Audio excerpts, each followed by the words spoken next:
एक वक्त था जब अनिल अंबानी का नाम भारत के सबसे अमीर और ताकतवर उद्योगपतियों में लिया जाता था।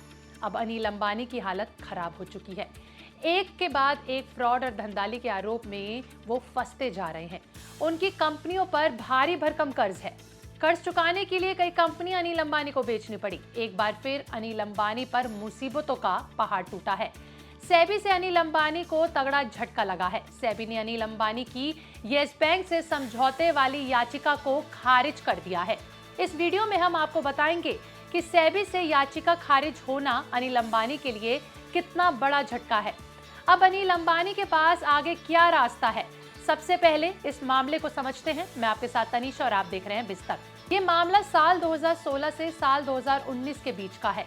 इस दौरान रिलायंस म्यूचुअल फंड ने येस बैंक के एडिशनल टियर 1 बॉन्ड्स में 2150 करोड़ का भारी भरकम निवेश किया था।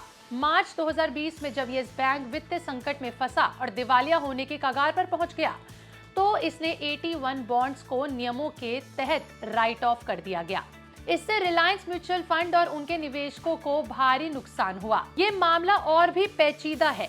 ये सिर्फ निवेश का मामला नहीं है, ये एक डील थी रिलायंस और येस बैंक के बीच। ये खुलासा सेबी ने अपनी जांच में किया।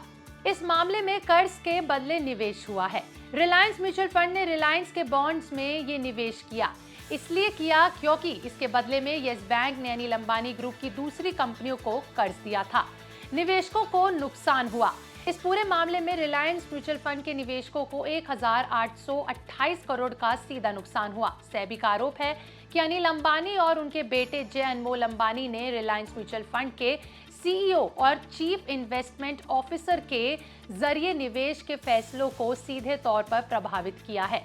इस मामले में कानूनी कार्रवाई से बचने के लिए अनिल अंबानी और उनके बेटे जय अनमोल अंबानी और येस बैंक के पूर्व सीईओ राणा कपूर ने सेबी के पास एक समझौता याचिका दायर की थी। इसमें वे बिना अपनी गलती माने एक निश्चित रकम देकर मामले को निपटाना चाहते थे, लेकिन सेबी ने याचिका को खारिज कर दिया। सेबी का मानना है कि ये मामला काफी गंभीर है। इससे निवेशकों को भारी भरकम नुकसान हुआ है, इसलिए इसे समझौते के जरिए निपटाया नहीं जा सकता। याचिका खारिज होने के बाद सेबी अनिल अंबानी के खिलाफ कानूनी कार्रवाई को आगे बढ़ाएगी।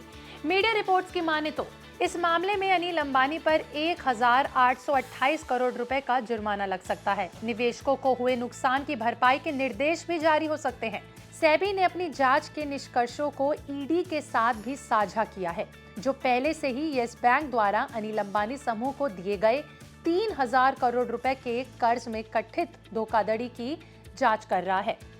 चलिए आगे बढ़ने से पहले जानते हैं कि ये 81 बॉन्ड्स क्या होते हैं। तो देखिए, ये ऐसे हाई रिस्क बॉन्ड्स होते हैं जो बैंक की बैलेंस शीट को मजबूत करने में मदद करते हैं, लेकिन अगर बैंक फेल हो जाता है तो इन बॉन्ड्स की वैल्यू सीधे शून्य यानी जीरो हो जाती है।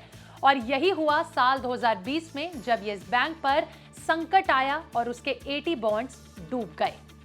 इस मामले पर फाइनेंशियल एनालिस्ट का कहना है, पहला ये कि म्यूचुअल फंड में ट्रांसपेरेंसी और रेगुलेशन पहले से ही ज्यादा जरूरी हो गया है। दूसरा, 80 बॉन्ड्स जैसे प्रोडक्ट्स में आम निवेशकों को बिना जानकारी के घसीटना बेहद गलत है। और तीसरा ये कि इस केस ने साबित कर दिया है कि जब बड़े कॉर्पोरेट्स और बैंक्स मिलते हैं तो नुकसान सबसे ज्यादा एक आम जनता, एक आम आदमी का होता है। सेबी के पास अब 3 बड़े विकल्प मौजूद हैं। पहला, कंपेंसेशन ऑर्डर यानी निवेशकों को हुए नुकसान की भरपाई करवाना। दूसरा, पेनल्टी यानी ये कि 1828 करोड़ का जुर्माना लगाना। और तीसरा विकल्प ये कि मार्केट बैन करना, यानी अनिल अंबानी और उनके बेटे को फाइनेंशियल संस्थानों में पद लेने या फिर निवेश प्रबंध से डिस्क्वालीफाई करना। इसके साथ ही अगर ईडी की जांच में मनी लॉन्ड्रिंग साबित होती है तो मामला क्रिमिनल केस भी बन सकता है और गिरफ्तारी भी हो सकती है। कभी धीरूभाई अंबानी के वारिस माने जाने वाले अनिल अंबानी आज कर्ज और कानूनी पछड़ों में फंसे हैं। सेबी, ईडी और अब शायद कोर्ट, सबकी निगाहें उन पर हैं।